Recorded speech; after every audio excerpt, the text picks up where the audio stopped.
Teve um Endrick, assim, que é vendido por um montão de dinheiro e tudo mais? O Corinthians tinha...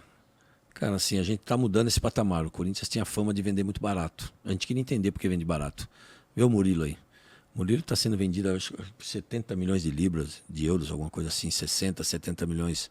Então, olha o absurdo, cara. Então, por que ele está sendo vendido lá nesse valor e aqui não poderia ter sido muito maior? Então, o Corinthians estava com a fama de vender muito barato. E eu posso provar isso, porque quando eu assumi o Corinthians, a gente não tinha R$1 no caixa e a gente recebeu uma sondagem do Wesley de 8 milhões de euros. Eu chamei o empresário dele e falei, confia em mim. Presidente, ele não vai jogar aqui, o treinador não gosta dele. Eu falei, calma, cara, confia em mim. Esse menino acabou de subir da base, ele tem um tempo de adaptação. Me dá um voto de confiança. Ele, presidente, confio em você.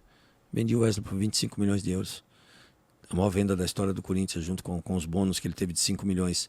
Então, cara, é isso que o Corinthians tem que voltar e a gente está voltando a fazer isso. Por isso que eu falo que o Corinthians está voltando a ser protagonista, o Corinthians não está sorrindo, porque o Corinthians está sabendo vender melhor.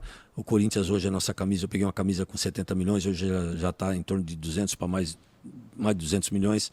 Então já está sendo muito valorizada, porque hoje não se vem com qualquer dinheiro para poder patrocinar, tem um valor real e a gente valoriza isso, porque ela dá o retorno.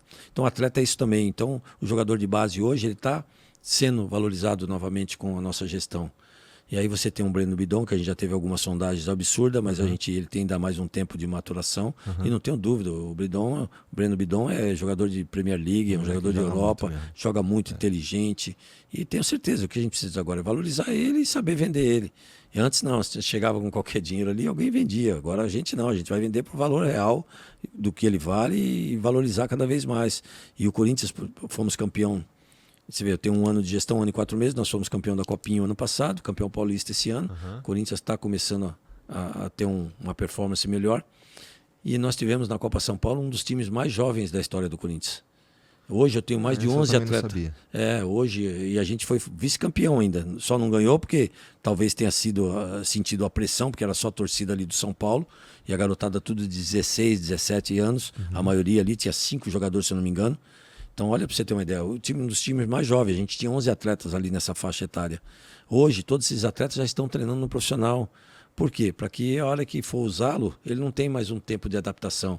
Porque hoje, antes um garoto subia de base, ele levava no mínimo 8 meses, 10 meses, 1 ano para ter essa adaptação. Hoje a gente tem uma performance de base profissional, essa integração, que o mesmo trabalho que é feito no profissional de fisiologia, de nutrição, ela é feito na base. E a mesma filosofia. Hoje eu tenho um sub-20 que treina do lado do profissional. Todo o meu treino de profissional é jogado com garotada de base, que aí se compete muito mais. Tirei aquele muro de base profissional, hoje é uma coisa integrada. Enfim, a gente está profissionalizando tudo, cara. O Corinthians daqui a um tempo, e o Corinthians é um dos clubes mais formadores do país. O que tu queria fazer quando você assumiu a presidência que já deu tempo de fazer, cara?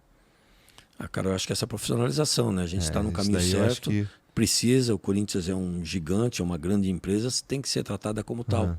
E ela precisava realmente de uma gestão profissional, e é isso que a gente está tentando o máximo qualificar ela, profissionalizar em todo sentido, com pessoas técnicas, para que a gente possa dar um outro rumo, porque o tamanho que o Corinthians não pode ser administrado por amadores, cara. E material esportivo, cara? O Corinthians e a seleção brasileira que está com a Nike, não é isso? Acho que no Brasil... Só o Corinthians de clube e a seleção brasileira aqui. Vai manter assim? Gosta da ideia? Como é que é? Tem conversa? Sim, a gente está conversando com a Nike, a gente tem um novo propósito, né? É o que eu sempre digo, não dá para o Corinthians, pelo tamanho que ele receber menos que ninguém. O Corinthians não é o time que mais vende camisa? Está entre Corinthians e Flamengo, né, tá cara? Ali, né? Sim, o que a gente entende, é claro que isso quando você está em baixa, você vende menos camisas. Só que hoje a gente tem uma torcida consumista, uma torcida maravilhosa, cara, que ela nos dá esse respaldo o tempo todo. Tanto time ruim como time bom, ela está sempre apoiando, sempre torcendo e sempre consumindo. Agora, o que você precisa é ter material. E essas conversas com a Nike é justamente para isso, para que ela melhore essa performance dela, para que ela não deixe faltar, porque o Corinthians recebe royalty. Se ele não tem material, ele não recebe. E isso é uma grande receita que a gente deixa de trazer. E aí, onde se cria essa dificuldade para manter nossa folha salarial em dia, nossos pagamentos com nossos credores em dia. Então, eu tenho que buscar receita em todo sentido.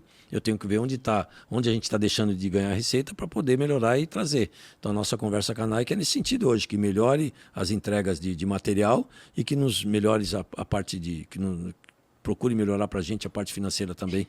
Então, dentro disso, a gente está trabalhando forte para que isso aumenta muito mais. Pô, maneiro. E tá, graças a Deus, caminhando bem. É realmente um caminho para olhar ali.